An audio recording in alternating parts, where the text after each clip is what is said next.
일어난 일이 아직도 진짜인지 가짜인지 헷갈릴 만큼 충격적인 일이라 이렇게 사연을 올려봅니다. 저는 서울에서 태어나 이상하게도 엄청나게 동생과 차별받으면서 살았던 40대가 된 여자입니다. 제가 차별받고 산 이야기를 하자면 정말 한도 끝도 없습니다. 어릴 땐 왜 그런 대우를 받아가면서 살아야 하는지 몰랐는데 크고 나니까 자연스럽게 알게 되더군요.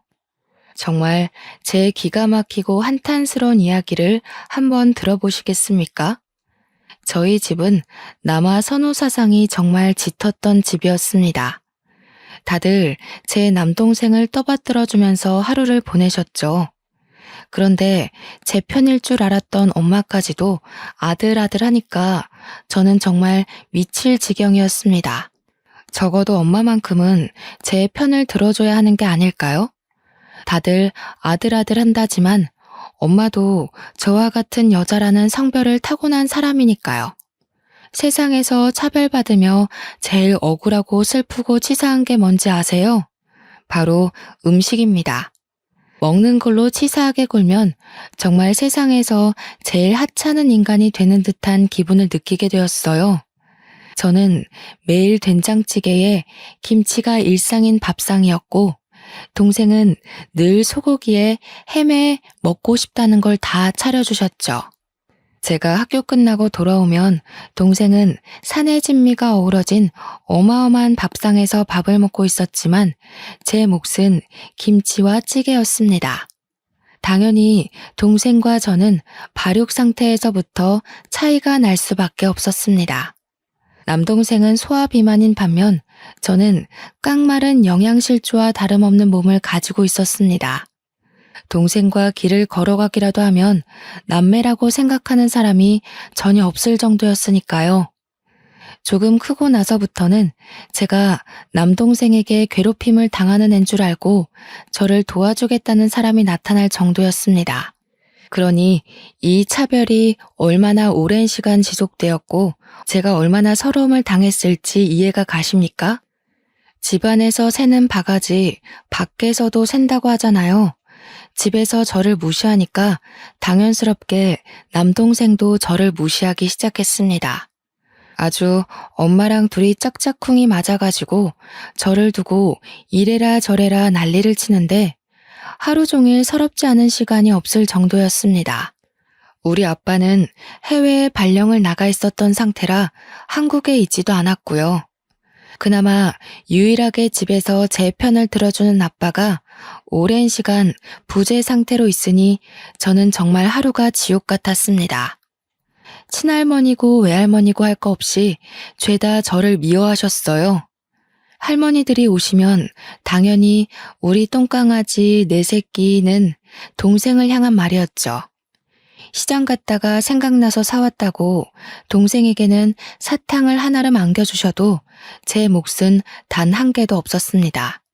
동생만 데리고 공원에 놀러가고 전시회를 다니시면서 일상을 보내시는 게 취미셨어요. 저는 방 안에 틀어박혀 할 수 있는 거라곤 공부밖에 없었습니다. 다들 놀러 다니느라 바쁜 시기에 저는 공부만 했으니 제 머리가 얼마나 좋았겠어요. 하지만 저를 위해 단 한 푼도 쓰지 않던 엄마는 알아서 잘하니까 끝까지 혼자 하라며 동생에게만 학원을 보내주셨습니다. 이런 차별은 차별도 아니죠. 동생이 소아비만이었던 데다가 남자이기 때문에 체격이 조금 큰 편이었습니다. 살다 동생 옷을 물려받아 입은 사람은 주위에 저 하나뿐이었을 겁니다. 동생이 유행 지났다고 안 입는다고 내던진 옷은 고스란히 제 옷장에 들어오게 되었습니다. 저도 안 입고 싶다, 새 옷 사달라고 하면 없는 형편에 무리한 거 요구한다면서 저한테 멋부려서 어디다 쓸 거냐고 호댓말을 하셨어요. 그래봐야 남자밖에 더 꼬시겠냐며 그렇게 살면 누가 좋아하겠냐고요. 단지 다른 친구들처럼 분홍색 옷, 여성스러운 옷을 입고 싶었던 것뿐인데 제 몸에 맞는 옷을 입고 싶었던 것뿐인데 말이죠. 정말 토가 나오게 힘들었다는 말이 딱 어울리지 않겠습니까?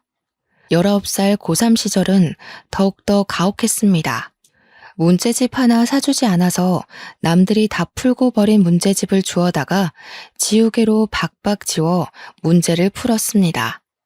담임 선생님께서 오죽 불쌍했으면 교사들에게 주어지는 문제집을 저에게 주시면서 공부하라고 하셨을까요?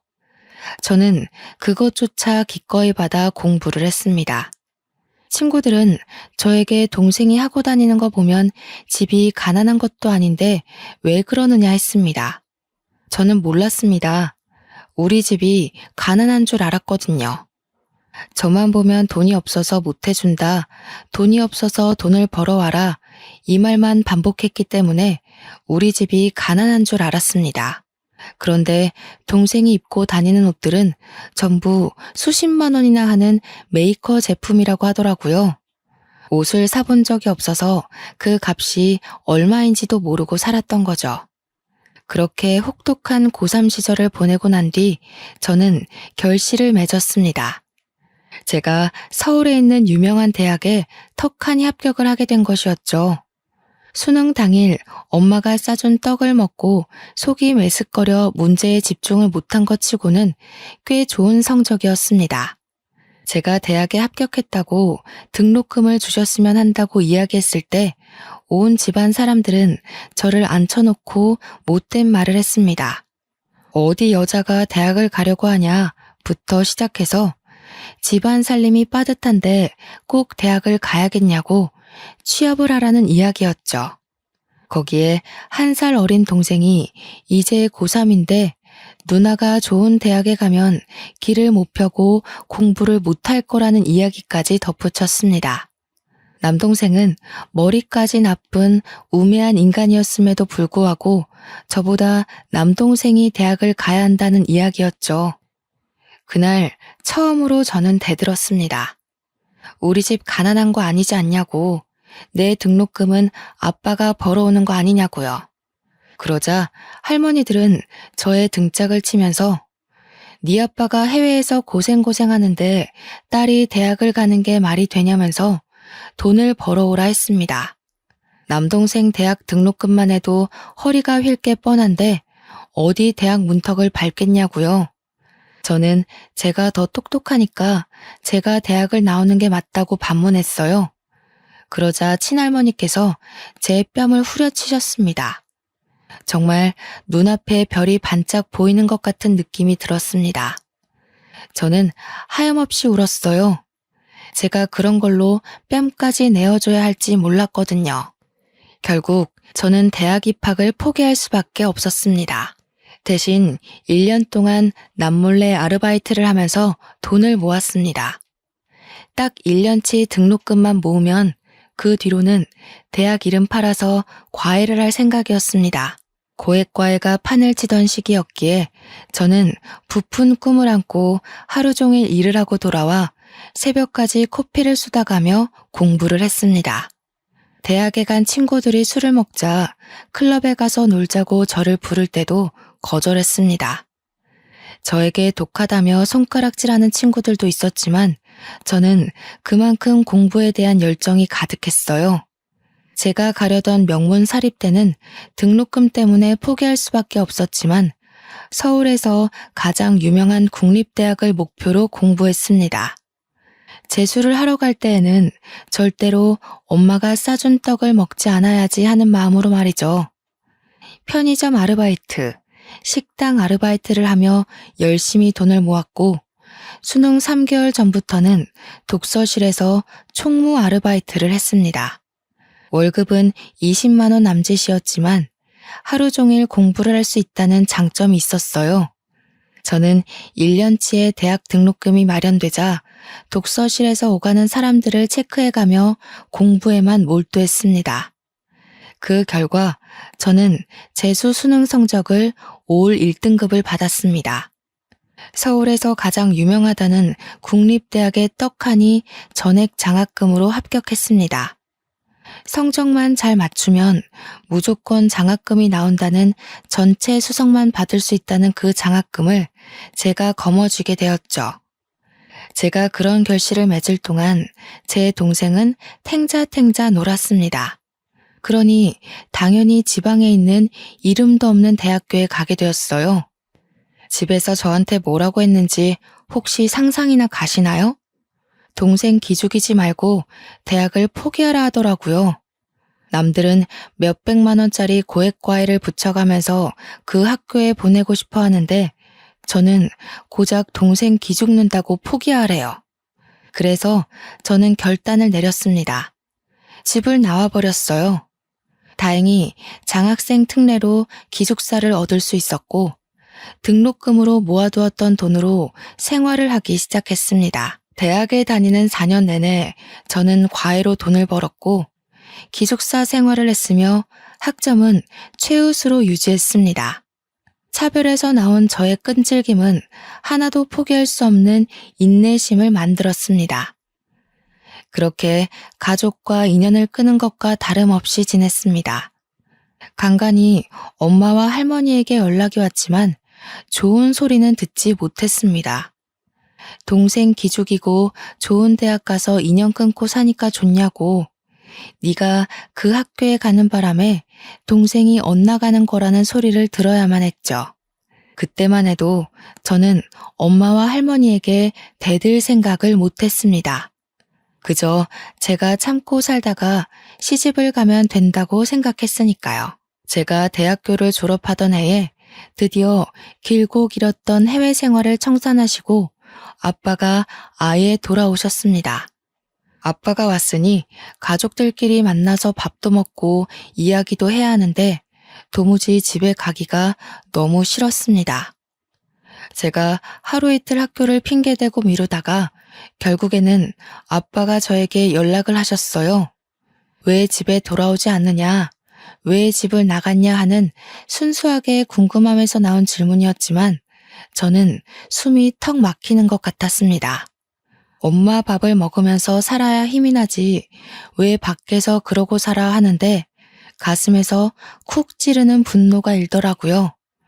그래서 천하태평 해외에서 시간 보내느라 아무것도 몰랐을 아빠에게 와다다 다 쏟아냈습니다. 내가 왜 나가 사냐고? 엄마가 밥 반찬으로 김치밖에 안 주는데 내가 왜 집밥을 그리워해야 돼? 뭘 먹을 게 있어서 집밥 타령을 하겠냐고 내가. 밖에서 사 먹는 게 훨씬 영양가 있고 맛있어. 아빠는 제 말에 놀란 듯 그게 무슨 소리냐고 되물었어요. 마치 제가 김치만 먹고 살았다는 걸 처음 알았다는 목소리였죠. 우리 아빠는 방관자였습니다. 말 그대로야. 김치만 먹고 살았다고. 동생은 맨날 고기 주고 생선 줘도 나는 김치에 찌개만 먹고 살았다고. 내가 왜 체중 미달이었는데? 그러자 아빠는 한숨을 쉬면서 잘 알겠다고 했어요. 그동안 매정하게 아무것도 몰라서 미안하다고 사과까지 했습니다. 아빠가 나를 그렇게 차별한 게 아니었는데 괜히 화풀이는 아빠에게 하고 저는 눈물이 쏟아질 것 같았습니다. 아빠는 정말 아무것도 모르는 바보였어요. 할머니들도 모조리 다 공범이라고 나한테 대학도 가지 말라고 했다고. 내가 왜 그 좋은 대학에 합격하고도 재수를 했는 줄 아냐? 등록금 못 대준다고 해서 그렇다고. 그래서 재수한 거라고 다 쏟아냈습니다. 제 이야기를 들은 아빠는 엄마에게 화를 냈어요. 후폭풍이 두려웠지만 속이 얼마나 시원했는지 모르겠네요. 제 나이 25살에서야 드디어 알을 깨고 나온 듯한 기분이 들었습니다. 아빠랑 한바탕 싸운 건지 엄마가 전화를 해서는 저에게 꼭 그걸 말로 뱉었어야 했냐고 저에게 화를 냈습니다. 아빠가 어떻게 대학 등록금도 주지 않아서 애를 저 고생하게 만들었냐고 했다는데 그거야말로 제가 잘못한 게 아니잖아요. 엄마가 맨날 돈 없다 하면서 이름 모를 대학에 간 동생 자취방 얻어주고 생활비 대주고 하느라 돈이 없는 거죠. 저는 엄마한테 다 이야기를 했어요. 내가 차별받고 자란 게 어떻게 마음의 병이 되지 않을 수 있겠냐고요. 저한테 키워준 은혜도 모르고 아빠와 자기 사이를 갈라놓으려고 한대요. 어떻게 엄마라는 사람이 저한테 그런 소리를 할 수 있을까요? 멀리서 아빠가 엄마한테 또 내 딸한테 전화해서 뭐라 하는 거냐고 성질을 부리는 소리가 들렸습니다. 엄마는 서둘러서 전화를 끊으셨고, 저는 속으로 아빠를 응원했습니다. 당연히 서울에서 제일 좋은 국립대를 졸업했는데 취직이 힘들었을까요? 저는 대기업에 떡하니 취직을 했습니다. 제가 취업을 하는 동안 남동생은 학사 경고를 맞고 졸업장도 받지 못한 채로 미루던 군대에 갔습니다. 그렇게 가기 싫다고 난리를 치고 미루더니 24살에서야 겨우 군대를 간 꼴이었죠. 자기보다 어린 선임들에게 머리를 조아려야 한다고 너무 힘들다고 매일같이 엄마한테 우는 소리를 했대요. 근데 우리 엄마 정말 매주 면회를 가더라고요. 코앞에서 자취를 하는 저를 보러 온 적은 단 한 번도 없었으면서 그 흔한 반찬통 한 번 줘본 적 없으면서 남동생 면회 갈 때는 정말 바리바리 싸들고 간대요. 그러더니 저한테 친구들 좀 데리고 면회 가서 동생 면을 살려주라는 거예요. 주위에 예쁜 친구 하나 없냐면서 공부만 하더니 죄다 안경잡이들 만나는 거냐고 소리를 지르는 거 있죠. 동생 선임들이랑 소개팅도 시켜주고 해야 동생이 편할 거 아니냐는데 도대체 제가 왜 그래야 하는지 이해가 안 갔어요. 제가 무슨 마담뚜예요? 그런 거라게. 저는 대기업 취업과 동시에 잠시 들어가 살고 있던 고시원을 청산하고 원룸 전세 계약을 했습니다. 집에는 죽어도 들어가기 싫고 어차피 도움 요청해봐야 1원 한 푼 보태줄 마음 없는 거 뻔히 알아서 전세 대출을 받아서 들어갔어요. 아빠만 모든 걸 알고 난 뒤 저한테 미안해 하셨죠. 그래도 전세금 조금 보태줬어야 하는 건데 하시면서요. 전세 대출해봐야 얼마 안 되는 돈이라 착실하게 갚아 나갔습니다. 한 3년쯤 지났을까요? 돈 모아가며 열심히 착실하게 살고 있었던 저에게 엄마가 갑작스럽게 연락을 했어요. 명절 때 아니고서야 서로 연락도 없이 지냈는데 뜬금없이 연락에 무슨 일 있나 싶어서 받았죠. 너는 그 큰 돈 벌면서 어떻게 집에 생활비 한 푼도 안 줄 수 있니? 내가 그 집에서 살고 있는 것도 아닌데 무슨 생활비를 드려요? 명절 때 되면 용돈 드리잖아요. 내가 키워준 몫이라도 내놔라 그럼. 내가 그 돈 받아서 써야겠다. 제가 미치지 않고서야 그 돈을 왜 엄마에게 주겠습니까? 키워준 몫이라고 해도 옷 한 번 제대로 사준 적 없는 엄마한테 제가 왜 돈을 줘야 하나요? 그래서 저도 먹고 살기 빠듯한 처지라 안 되겠다고 했습니다. 너 원룸 살고 있다고 했니? 아무리 원룸이라지만 요즘은 평수가 좀 다양하다고 하던데 둘이 살기 괜찮니? 저는 갑자기 저희 집을 물어보는 엄마가 수상했습니다. 제대로 대답하지 않고 미적거리고 있자 엄마가 진짜 용건을 딱 뱉더라고요. 우리 훈이가 너네 집 근처에 있는 인쇄소에 취직했다고 하더라. 본가에서 출퇴근하기가 힘드니까 같이 살았으면 좋겠네. 엄마, 말이 되는 소리를 좀 하세요. 원룸인데 다 큰 남동생이랑 같이 살으라고요? 거기다가 우리 집 좁아서 침대 2개 못 들어와요. 못 들은 걸로 할게요. 그러면 네가 본가에서 출퇴근하고 훈이한테 집 양보해라. 우리 훈이 몸도 성한 곳이 없는 마당에 출퇴근까지 멀면 너무 힘들어서 안 돼. 누나가 돼서 그 정도는 양보해야지. 그래서 저는 전화하지 말라고 이런 전화하실 거면 앞으로 차단하겠다고 냉정하게 말한 뒤 전화를 끊었습니다. 그리고 아빠한테 바로 전화를 걸어서 차라리 자취방을 구해주던 차를 구해주던 신경 안 쓸 테니까 제발 저한테서 관심을 좀 꺼달라고 했어요. 아빠가 또 면목 없다면서 저한테 미안하다고 하시더군요. 저는 씩씩거리면서 성인 돼서 집에 도움받은 거 하나 없다. 물론 어릴 때도 별로 없지만 그래도 쌀밥에 김치 준 거 그거 키워준 거라고 생각하겠다고 했어요.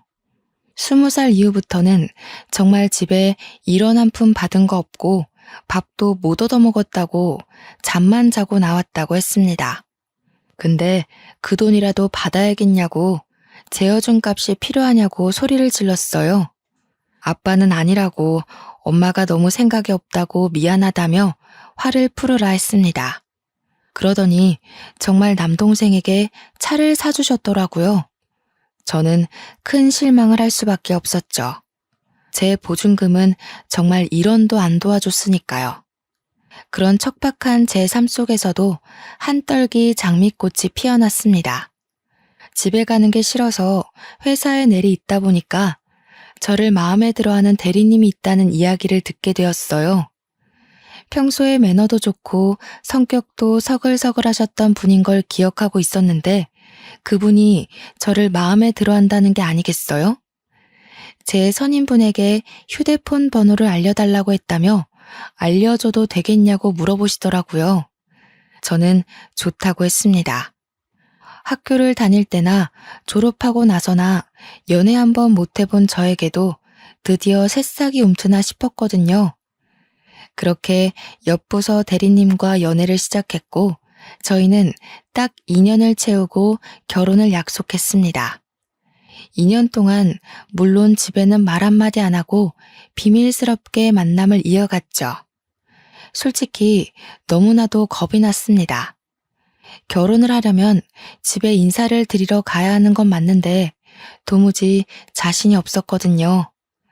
내가 어떤 모습으로 자랐는지 낱낱이 밝혀질 텐데 어떤 취급을 받았는지 속속히 보게 될 텐데 너무 두려웠습니다. 그래서 예비 신랑에게 이야기를 했어요. 차별당하면서 컸던 저의 일생일대기를 이야기하고 우리 집이 얼마나 개차반인지도 이야기했습니다. 내 남동생은 군대를 다녀와서도 정신 못 차리고 있다. 인쇄소에서 일을 한다고 하는데 매일 그만두고 싶다고 타령하는 것 같다. 2년 동안 집에 간 일이 거의 없다. 명절에도 얼굴 안 보고 산다고 결혼을 해도 처가에 뭘 하려는 생각을 하지 말라고 단단히 일러두었습니다. 저는 예비 신랑이 저를 떠나간다고 해도 할 말이 없다고 생각했는데 예비 신랑은 제 손을 꽉 잡아주었어요. 참 힘들었겠다. 너무 고생했다. 앞으로는 내가 그 과거를 모두 지워줄게 하는데 눈물이 나더라고요. 저는 예비 신랑에게 꼭 약속을 지켜달라고 했습니다. 나한테 분명 할 이야기는 돈밖에 없을 거라고. 대신 우리 집이랑 인연 끊고 살 거고 절대로 돈 줄 일 없을 거라고. 혹시나 집에서 돈 이야기 꺼내면 절대로 모른 척하고 받아주지도 말라고 이야기를 했습니다. 그리고 그 이야기는 시댁 가서도 똑같이 했어요. 제가 차별당한 역사를 들으신 시모는 눈물을 찍어내셨고 시부는 분노하셨습니다. 우리 똑 부러지는 며느리를 누가 그런 대우를 받게 했냐고 혼쭐을 내주시겠다고 했죠. 저는 울다 웃으면서 예비 시부모님에게 평생 잘하겠다고 약속을 드렸습니다. 남아 선호 사상 때문에 저를 ATM 기계인 줄 안다고 이해를 부탁드렸습니다. 대신 절대로 피해를 끼치지 않을 거고 인연 끊을 거라고요. 시부모도 남편처럼 저를 꼭 안아주시며 앞으로는 우리가 가족이다. 우리가 네 부모다 하셨습니다. 알고 보니 시모도 집안에서 남아선호 사상 때문에 고생하며 자랐다고 하시더라고요. 그래서인지 통하는 게 참 많았습니다. 그렇게 오지 않길 바랐던 상견례 날이 되었습니다. 제가 딱 걱정했던 대로 우리 엄마는 인사가 끝나기 무섭게 돈 이야기부터 꺼내셨습니다. 미리 말씀드리긴 했지만 제 얼굴은 완전히 굳어졌고 시부모는 엄마의 이야기보다 저의 표정에 더 집중을 하시더라고요. 혹시라도 제가 상처받을까봐 걱정하시는 눈치였습니다. 집은 몇 평으로 구해주실 거예요? 예물은 혹시 리스트 뽑으셨나요? 우리 애가 평생 꾸미는 거에 관심이 없어서 아마 예물 봐도 잘 모를 겁니다. 제가 보고 골라도 상관없으시겠죠? 정말 말끝마다 돈, 돈, 돈. 난리도 아니더라고요. 제가 주먹을 불끈 말아쥐고 속에서 튀어나올 것 같은 말들을 꾹 참고 있는데 시모가 저를 빤히 보시는 겁니다. 그러더니 저를 향해 한번 웃어주시고는 엄마에게 말을 쏟아내셨어요. 예단비는 얼마 보내실 겁니까? 평소에 맞춰서 혼수는 잘해주실 수 있죠? 예단비요? 그런 이야기는 따로 물어본 적이 없는데 어차피 우리 딸이 모아둔 돈 있으니 거기서 예단비 할 거예요. 시부모님 얼굴이 확 굳어지시는데 저도 여기서 가만히 있으면 안 되겠다 싶었습니다. 아빠는 엄마를 말리고 있고 음식에 눈이 멀어서 밥만 쉼없이 처먹는 남동생을 보면서 부끄럽기까지 했어요. 저희 반반 결혼할 거예요. 집도 대출받아서 반반 나눠 갚을 거고 예단 예물도 없이 결혼하겠습니다. 서로 아무것도 준비하지 말고 저희가 하는 대로 지켜보시면 될 것 같아요. 받을 건 받아야지. 내가 줄 게 없는데 뭘 받아. 지렁이도 밟으면 꿈틀거린다고 제가 상견례 자리에서 냅다 소리를 지르니 엄마가 눈만 껌뻑하시면서 아무 말도 못하셨어요. 분이 올랐는지 저한테 야 하시는데 아빠가 그런 엄마를 말리면서 시부모님께 죄송하다고 고개를 숙이셨습니다. 아무래도 아이들이 하자는 대로 하는 게 좋을 것 같다면서 예비 신랑에게 저를 잘 부탁한다고 하셨어요. 저는 그 모습까지도 솔직히 가식으로 느껴지긴 했지만 그래도 유일하게 엄마를 말려줄 수 있는 게 아빠뿐이라 참았습니다. 엄마는 상견례 자리에 나와서도 저에게 받을 거 다 받아라, 우리도 뭐 좀 챙겨주고 해라 했지만 저는 다 무시하고 참견하지 말라고 했죠. 키워봐야 다 소용없다면서 소리치는 엄마를 단 한 번도 뒤돌아보지 않고 집으로 돌아왔습니다. 아무튼 그 뒤로 서로 마주할 일 없이 엄마의 불만이 가득한 채로 결혼식장에 서게 되었습니다. 엄마는 끝까지 나에게 바보 멍청이라고 했지만 저는 엄마가 그렇게 투정을 부릴수록 결혼을 잘했다고 생각했어요. 남편과 저는 둘 다 대기업에 다니고 있었기 때문에 대출이 넉넉하게 나왔고 집도 잘 구해서 혼수까지 잘 채워놓고 살고 있었습니다. 그렇게 달콤한 신혼생활을 6개월 정도 이어갔을까요? 뜬금없이 엄마에게 연락이 왔습니다. 그러더니 저에게 돈을 빌려달라고 하시더라고요. 그래서 왜 돈이 필요하냐고 동생이 사고 쳤냐고 하니까 버럭 화를 내면서 착한 훈이가 그럴 일이 있냐는 겁니다. 저는 그것도 아니면 왜 돈이 필요하냐 했더니 엄마가 저에게 암에 걸렸다고 이야기를 하시는 게 아니겠어요. 미리미리 암보험을 준비했어야 했는데 사는 게 척박해서 암보험 하나 가입할 생각을 못했다면서 저에게 돈 좀 빌려달래요. 저는 고민을 했지만 하나뿐인 엄마가 암이라는데 언제까지 제가 모른 척할 수 있겠어요. 그래서 솔직하게 얼마나 필요하냐고 물어보니 엄마가 5천만 원 정도 필요하다고 하셨습니다. 5천만 원이 네 집 개 이름도 아니고 암 치료하는데 돈이 그렇게나 많이 필요한가 싶었어요. 한 1,000만 원 정도 생각했었거든요. 어차피 아버지도 일을 하시고 있었고 끔찍하게 생각하는 남동생도 있는데 저한테 병원비를 전부 부담하라고 하니 부담스러웠어요. 근데 제가 고민하는 게 느껴졌는지 엄마가 주절주절 하시더라고요. 항암 치료도 뭐 수차례 해야 하고 입원비에 수술비까지 생각하면 5천만 원 정도 들 거라고요. 대출 받아서 해주면 안 되겠냐고. 대기업 다니는 딸한테 그 정도 능력은 있지 않네요. 혼자 고민해서는 안 될 것 같아서 남편에게 솔직하게 이야기했습니다. 결혼하고 절대로 친정에 돈 안 갖다 주기로 약속했는데 엄마가 암이라고 하니까 너무나도 흔들린다고요. 남편이 저한테 아무리 그래도 천륜을 끊는 건 아닌 것 같다고 대출을 받아서라도 해드리자고 했어요. 혹시나 장모님이 잘못되기라도 하면 그 죄책감을 어떻게 씻을 수 있겠냐고요. 저는 남편에게 너무나도 고마웠습니다. 그래서 당장 대출을 받아서 엄마에게 드렸어요. 꼭 병 고치고 오라고 했습니다. 그러고 나서 엄마는 치료를 받는다, 수술을 한다, 별 말이 없었어요. 저는 솔직히 걱정이 되기도 하고 또 어떻게 진행되고 있는지를 알아야 하지 않겠어요. 그래서 아빠한테 연락을 했어요. 엄마는 본인한테 하라고 했지만 그래도 아픈 사람한테 직접적으로 묻기가 좀 그러니까요. 그랬더니 아빠가 왜 남이냐고 하는 게 아니겠어요? 저는 뒤통수를 세게 맞은 느낌이 들었습니다. 그 길로 친정에 찾아가서 엄마한테 엄마 암이라고 나한테 돈 가져갔잖아. 근데 아빠는 왜 몰라? 하고 물어봤어요.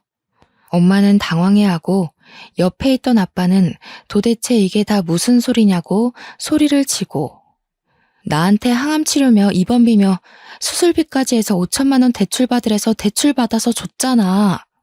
아이고 가만히나 있지 정말. 네가 이를 다 키우고 망치는구나. 그래 나 암 아니다. 네 동생이 사업하고 싶다고 한 번만 도와달라는데 어떻게 하니? 누나가 돼서 여태 동생 하는 모든 앞길을 막았으면 그 정도는 도와줄 수 있잖니. 이게 다 우리 집안 기둥이 살아야 잘 되는 거 몰라서 그래? 동생이 인쇄소도 진즉 때려쳤다고 하더라고요. 도무지 남 밑에서 굽신거리면서 일하는 게 적성에 안 맞는다고 하면서 사업을 하겠다고 했대요. 당연히 아빠는 반대했고 돈 나올 구석이 없으니 저한테 거짓말을 치고 돈을 받아간 것이었습니다. 대기업 다니는 누나가 있는데 초기 비용이 뭐가 걱정이겠냐고 하면서 5천만 원을 고스란히 동생에게 줬다는 겁니다. 그 순간 동생이 러닝 셔츠 하나 입고 배를 벅벅 긁으면서 까치집한 머리로 하품하며 나오는데 진짜 미치겠더라고요. 누나 왔어? 누나가 준 돈 잘 썼어. 누나 덕분에 나 큰 돈 벌 것 같아. 개소리 하지 말고 당장 내 돈 갚아. 나도 그거 대출 받아서 준 거라고. 엄마가 암이라고 거짓말해서 준 돈이라고. 아이씨, 누나. 투자의 기본은 냅두는 거야, 어? 내가 코인 제대로 된 거에 시게 투자했으니까 2배로 불려줄게. 알겠지? 저는 진짜 숨이 턱 막히는 기분이었습니다. 이걸 남편한테는 어떻게 이야기해야 할지 막막했어요. 아빠는 저 대신 화를 내고 있었고 엄마는 그런 아빠한테 애 기죽이고 있다며 화를 냈고요. 결국 그 돈은 종이 조각이 되고 말았죠. 코인이라는 게 어떻게 무조건 벌 수만 있겠습니까? 죄다 잃고 저한테 배째라는 식으로 나오더군요. 저는 정말 친정과 인연을 끊기로 했습니다. 연락도 받지 않고 찾아가지도 않고요. 남편은 저에게 5천만 원으로 인생 공부했다는 셈 치자고 했습니다. 내용 증명을 보내버릴까 하다가 남편이 극구 말려서 참았습니다. 그 와중에 아빠는 저한테 미안하다며 일부라도 갚겠다고 저에게 2천만 원을 송금해 주셨습니다. 아빠도 저에게는 방관자나 다름없었기에 저는 그 돈을 그냥 받았습니다. 미안하다는 아빠의 말이 진심일지 거짓일지 몰라도 저도 남편에게 미안해서 그냥 받았어요. 그러고는 정말 아빠와도 그 누구와도 연락하지 않고 지냈습니다. 그렇게 몇 개월이 지나고 저희에게 소중한 생명이 찾아왔습니다. 시댁에서는 경사가 났다면서 저를 위해 한약도 지어주시고 병원도 매번 같이 가주셨어요. 제 배가 티나게 불러올 쯤 저에게 친정에 말을 해야 되지 않겠냐고 했고 저는 싫다고 했지만 시부도 저를 설득했어요. 아무리 그래도 손주가 생기면 달라지는 법이라고 연락을 해보는 게 좋겠다고 하셨습니다. 저는 끊임없는 시댁의 설득에 결국 친정 부모님께 말씀을 드렸습니다. 임신했다고? 4개월인데 이제서 이야기한단 말이야? 사돈댁에서 뭐 해줬니? 가방이나 하나 받아와라. 엄마가 보니까 옆집 아줌마가 이번에 C사 신상백 샀다는데 너무 예쁘더라. 나도 네 덕에 명품백 한번 들어보자야. 저는 그 말을 듣자마자 그냥 전화를 끊어버렸습니다. 도대체 딸이 임신했다는데 가방 사달라고 조르라는 사람이 엄마가 맞습니까? 심지어 저를 위한 것도 아니고 본인을 위해서요. 저는 정말 엄마 같은 엄마가 될까봐 너무나도 두렵고 무서웠습니다. 꼭 받아야 할 임신인데 이런 생각을 하게 만드는 친정 식구들이 너무나도 두려웠어요. 그래서 정말 이번에야말로 연락을 끊겠다고 수십 번 다짐했습니다. 남들은 친정에서 몸조리를 해준다고 하는데 도대체 우리 엄마는 뭔지 모르겠더라고요. 나를 돈으로만 보고 나를 사람 취급도 안 해주는 엄마가 진짜 내 엄마가 맞는지도 모르겠고요. 늘 엄마는 진짜 나를 배 아파서 낳았어? 하고 물어보면 시덥지 않은 소리 한다고 자리를 피했던 엄마가 원망스러웠어요. 그렇게 6개월이 더 지나고 저는 떡두꺼비 같은 아들을 낳았습니다. 정말 신생아들 크는 속도는 눈에 띄더라고요. 매일같이 모유를 먹이고 아이 트림을 시키고 정말 생명이라는 게 이렇게 대단한 거구나 하는 걸 느꼈습니다. 제 품 안에서 배불리 먹고 잠든 아이를 보면서 도대체 우리 엄마는 나를 왜 그렇게 미워했을까? 어떻게 그럴 수 있을까 의문이 들었죠. 아이가 돌이 지나고 저는 모유 수유를 끊었습니다. 아이 이유식을 시작하고 분유를 번갈아가며 먹이고 늘 배불리 먹는 아이를 보며 행복했어요. 그렇게 한 1년쯤 더 지나서 제 가슴에 몽우리가 잡히는 게 느껴졌습니다. 혹시 유선이 막혀서 혹이라도 생긴 건 아닐까 병원에 가서 검사를 하니 유방암이라고 하는 게 아니겠어요. 다행히도 제가 가슴 마사지를 한다고 매일 만지다가 알게 된 터라 완전 초기였고 항암 치료만 해도 충분히 줄어들 거라고 했어요. 수술도 어렵지 않은 위치라 운이 좋다고도 하셨고요.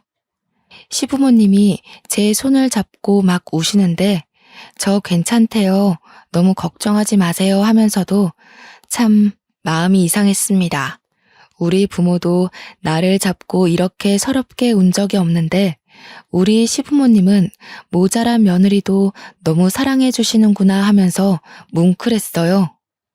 괜찮다고 했음에도 불구하고 제가 바람 불면 날아갈까 제 손을 꼭 잡고 부모님 대신 저와 함께 병원을 다녀주셨습니다.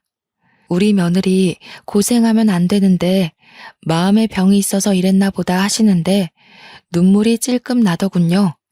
언제까지 숨길 수는 없는 일이라 아빠에게만 이야기를 드렸습니다. 제가 유방암이래요. 수술하면 괜찮을 거라고 하는데 혹시 몰라서 이야기를 드려요 하고요. 아빠는 정말 어쩔 줄 몰라 하셨습니다. 조금 훌쩍이는 것 같기도 하셨고요. 그런데 그날 저녁 엄마한테 연락이 오더라고요. 낮게 깔린 목소리로 할 말이 있으니 집으로 왔으면 좋겠다고 하셨습니다. 얼굴 좀 보고 이야기하자고 하셔서 애기도 보여줄까 싶어서 우리 아들을 데리고 남편과 함께 친정에 갔어요. 아빠는 손자가 오니 신이 나셔서 아이 보느라 정신이 완전히 팔리셨죠. 우리 남편은 아빠 옆에 붙어서 아들의 재롱을 열심히 보고 있었어요. 엄마는 저를 살짝 부르더니 앉아보라고 하시더군요. 무슨 말이 나올지 몰라서 솔직히 조금 긴장이 되긴 했습니다. 너 암이라며? 보험금 얼마 나온다니? 네 동생 완전 다 죽어간다. 투자 그거 망해가지고 아빠도 네 동생 얼굴을 안 봐. 이번에야말로 제대로 일어설 수 있다는데 좀 도와주렴. 그게 암 걸린 사람 앞에서 할 이야기입니까? 그것도 딸이 아프다는데. 보험금을 동생에게 투자하라는 게 정말 사람의 입에서 나올 수 있는 말인지 이해가 안 가더군요. 죽어가는 사람은 나고 동생은 그 사이에 살이 더 쪘는데 어떻게 그런 말을 할 수 있는지. 그래서 저는 정말 참지 못하고 소위 말하는 지랄을 했습니다. 도대체 나한테 왜 그러는 거냐고 제가 큰 소리를 내면서 다 말했어요. 나한테 돈 빌려간 게 얼마인지는 알고 지금 그런 소리 하는 거야? 엄마는 진짜 내 친엄마가 맞아? 새엄마도 나한테 이러진 않을 것 같아. 어떻게 아픈 딸한테 그런 소리 할 수 있어? 보험금을 내놓으라고? 예, 나도 내가 뭐 너 키우고 싶어서 키웠니? 방에서 헐레벌떡 나온 아빠가 엄마를 향해 조용히 하라고 소리치더군요. 우리 남편도 아이를 안고 무슨 일인가 싶어서 방에서 뛰쳐나왔고요. 제가 빨개진 눈으로 씩씩거리고 있으니 슬그머니 제 옆에 서주었습니다. 뭘 조용히 해? 내가 틀린 말해요? 돈 좀 달라는 게 왜? 딸도 아닌 거 평생 키웠으면 돈 좀 받아도 되지. 왜 나만 나쁜 년만 들고 그래? 그게 무슨 소리야? 내가 엄마 딸이 아니라고? 그래 이년아. 너 태어나자마자 네 엄마 죽고 너네 친할머니가 나랑 네 아빠 중매 서서 결혼한 거야. 나라고 애 딸린 호랩이랑 결혼하고 싶어서 했겠어? 내가 너 키워준 걸 고맙게 생각해. 그 말에 저도 남편도 손만 벌벌 떨었습니다. 어쩐지 아빠가 저한테 계속 미안해 하시는 게 이상했어요. 엄마가 모든 걸 다 털어놓고 아빠는 그 충격으로 쓰러지셨습니다.